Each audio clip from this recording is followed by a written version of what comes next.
So as the debate is going on, Rowan Williams says in an eloquent way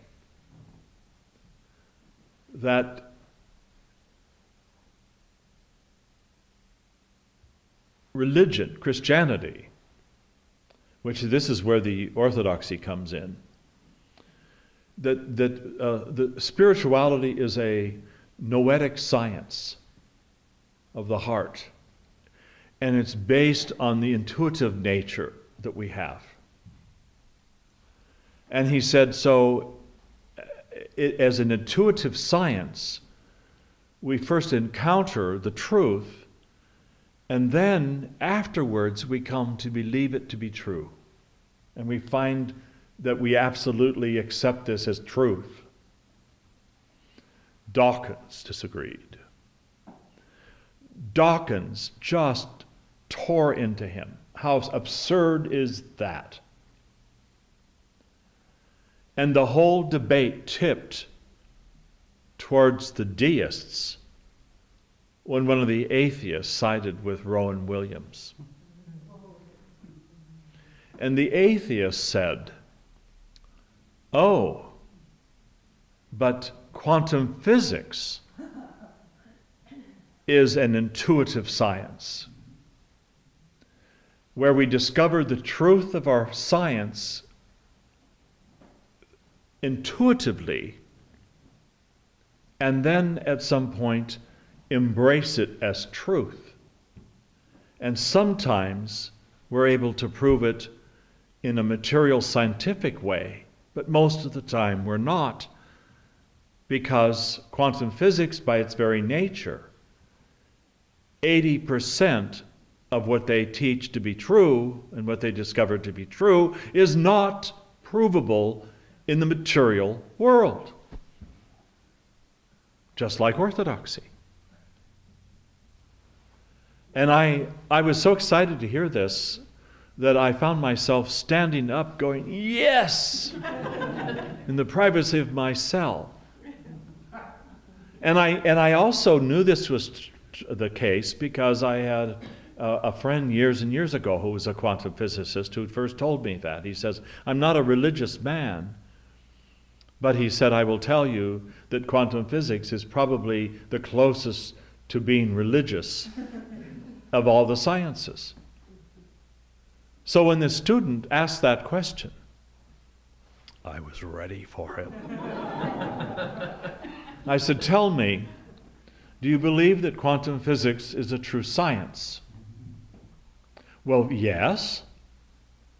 I said, well, then are you aware that quantum physicists, that 80% of what they believe and discover to be true is not provable in the material world, like, say, biologists would find proof? And you know, at the moment I had that encounter, I saw the demeanor of those three professors who were plotting against religion change. And so for the remainder of the 90 minutes, there was a dialogue that happened and questions that came from these young people that was wonderful. I remember years ago, a bishop, and I don't remember which bishop it was, told me that he believed that most of the atheists of the world were not really rejecting God. They were rejecting a false image of God. And he said, in fact, it's the Calvinist image of God. Oh, yes, it's true. When I was a young Lutheran, I remember Martin Marty, who was a famous Lutheran theologian, said that if Lutheran pastors didn't start teaching Lutheran doctrine, that they were going to have a whole series, or whole congregations full of Calvinists, because the Calvinists were the ones that were primarily the tele-evangelists, the poor things. And this bishop said that he believed that even Western Europe's embrace of atheism was based on the fact that a Calvinist image of God had crept into every aspect of Christianity, including Roman Catholicism, unbeknownst to them. I remember a Lutheran pastor, a friend of mine on Vashon Island, who was from Germany. He seemed very conservative, and until one day when we were chatting away, and he said something that made him sound like a Reformed theologian. And I said, that doesn't sound like Lutheranism to me. That sounds like Reformed theology. And he says, oh yeah, I'm really into Reformed theology. And I thought, oh my gosh. I was nice about it, but I told him that I thought he was nuts.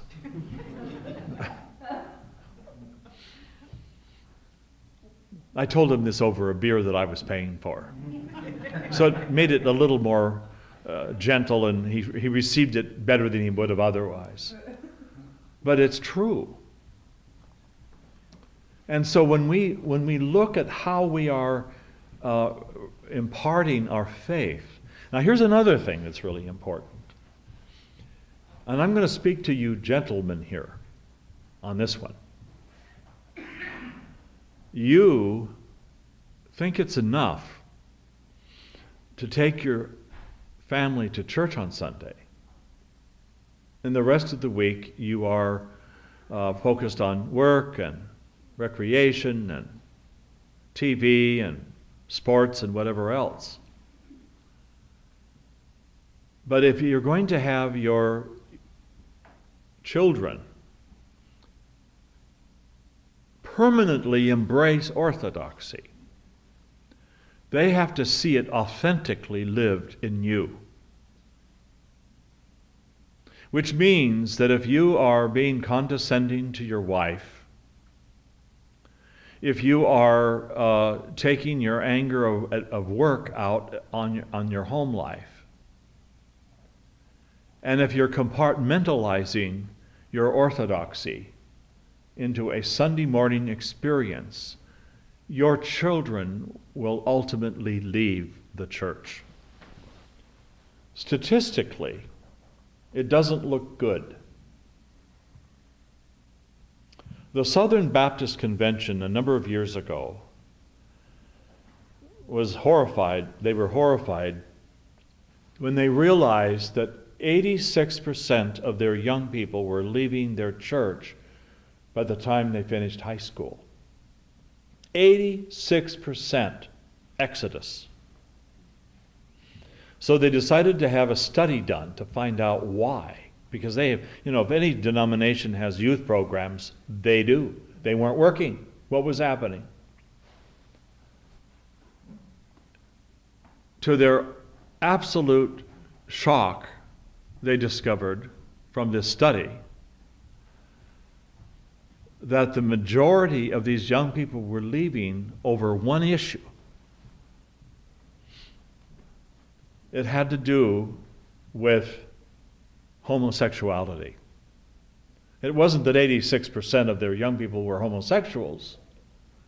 It was that 86% of their young people either had a friend who had come out gay, or their favorite sports figure had come out gay, or their favorite artist or singer had come out gay. And then they were looking at their ministers whose whole focus was in angry tirades against same-sex marriages, for instance. That was it. That was the main reason. There were other reasons that were attached to that. But the crux of it was that these young people are raised in a very different environment, in a different society than I was raised in. And so when you've got, say, a teacher who's openly gay, and you love that teacher, and you're hearing your minister saying the teacher's going to hell, at some point you start wondering about everything else that the minister has been preaching. And then you decide, well, this isn't for me. I don't like this. I'm leaving. I'm gone. We Orthodox have a remedy for this. And that is that we don't change the church changes us if we let her. When I became Orthodox, my views on a myriad of things were in opposition to the Orthodox Church's teachings. And I made a pact with myself that I was going to embrace Orthodoxy in its fullness for me, my faith. And what I didn't agree with, I would keep my mouth shut. And as a monk, I certainly knew the importance of not sharing anything with anyone that wasn't Orthodox teaching. And an amazing thing happened. As I progressed into my Orthodox faith and I went deeper into my faith and deeper into my monasticism, I discovered that a lot of my former beliefs were now gone and that I no longer believed those things. But central, we had a debate at the Washington Orthodox Clergy Association meeting a few years ago when two major issues were on the ballot. One of them was same-sex marriage, and the other one was legalizing recreational marijuana. Both of them passed overwhelmingly in the state of Washington. Wasn't surprised. But one of our priests in the organization wanted to issue a public statement from the Orthodox Christian, or the Orthodox Clergy Brotherhood, decrying these things. And this one other priest, a Greek priest, and I were the ones that opposed his decision, his idea. And interestingly enough, the other priest is a psychologist. And we finally convinced our brothers that if we do this kind of a statement, our bishops have already done it. So it's not like nobody knows who's interested what the Orthodox Church teaches. But if we're going to make a decision to put this forth as our stand, most of the people in the state of Washington are just going to, those people are fundamentalist Christians. They're going to shake their heads, and they'll never step into our churches. They'll probably still go to the Greek festivals, but they won't step into our churches. So we have to reach people where they are. And we have to be sympathetic. Well, this one particular priest was absolutely adamant. And he got so mad at me on my stand that he accused me of being like an Episcopal priest. Lord have mercy. He did apologize later. But he said, homosexuality is the worst sin. And I said, not scripturally, it's not. The worst sin is despair. So if you're going to tell a young person in your parish that's struggling with same-sex attraction that that's the worst sin, you're going to push them into the worst sin, which is despair. There has to be hope. And the trouble with that approach also is that when we conveniently have one person or one group of people or one family member that we can zero in on as being really sinful, we don't have time to look at our own sin.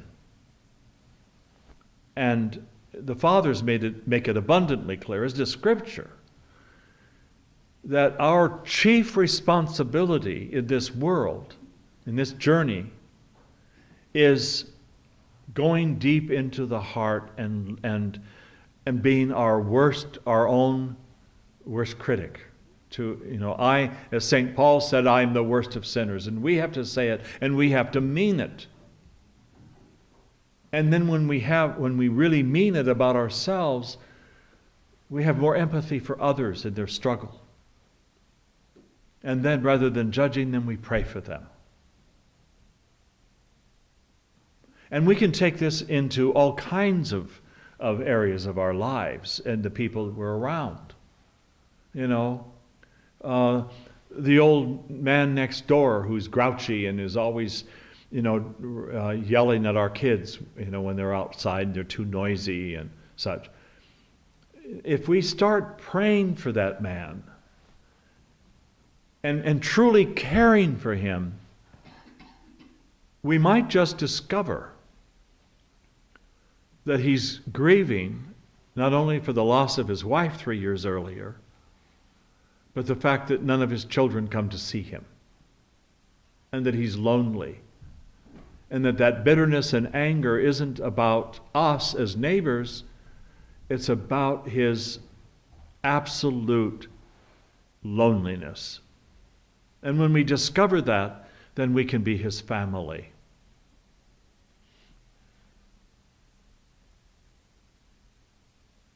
I think this has everything to do with every aspect of our life. I remember once when I was first became Orthodox, and Father Paul and I were attending this church in this little OCA church in Santa Rosa, California. And there's this little boy, a little rugrat, who was cute when he was doing the prostrations during the epiclesis in that parish. Everybody prostrated.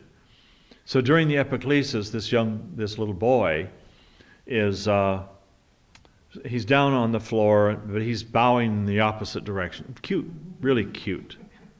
But the rest of the time, he's all over the place, and he's noisy, and he's chatty, and he's fussy, and all this. And I'm just thinking, It was sort of like the words of W.C. Fields came to my mind. People say I don't love children. I love children in their own place, chained in the backyard to a tree with a glass of vodka.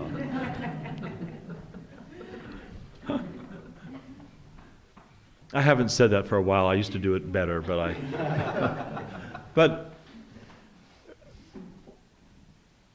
here we are, Forgiveness Sunday. The most unattended service in the entire church year is the Forgiveness Sunday Vespers. Everybody is saying to themselves, I'm not going to forgive them unless they grovel. And then they're not thinking about the fact that, well, the church is by design has everybody grovel because we're all bowing to each other or prostrating before each other. I mean, how groveling can you get? But people are avoiding that. I trick them. You know what we do now? We do it at the very end of the liturgy that Sunday. We don't even have a breathing moment. Nobody leaves. I have a very tough-looking woman at the back door. But when this little boy is standing before me, and I can't do it anymore, but I used to be able to prostrate. So I prostrated before him and I said, please forgive me for any hurt or offense I have caused you in any way. And then in his little voice, he said something to the effect of God forgives. And then he kind of paraphrased the thing back to me. And I burst into tears. All of a sudden, for the first time, I saw this little boy as a fellow Orthodox Christian. And not just a little rugrat. And I've never forgotten that. But when we look at ourselves as being a work in progress, and we have to be able to truly love God and other people. We have to really truly be able to love ourselves. It's not about self-hatred. There's a difference between self-hatred and being truthful about our fallen nature and being repentant. And so we don't want to look at the faults of other people around us. Oh, there by the grace of God go I, or I wouldn't even think about being like that. You know, what a terrible sinner they are. I'm really pretty good compared to that. We don't want to do that. I remember reading about an elder that on the Holy Mountain that was dying, and all of his brethren were crowded around his bedside. And he was crying, and he was begging his brothers to please pray for me because I'm about to stand before the throne of God. And I am such a sinner. And they're looking at this man who's glowing with uncreated light. This was a living saint in their midst. And here he is crying over his sin. And they're thinking, what? You know, you're going to heaven. And instead, this man is weeping over his sins. Amazing. And that's the way we are all to be. And when we're truly weeping over our own sins and our own failings and our own shortcomings and asking for God's mercy, we in turn become more merciful to those who are struggling around us.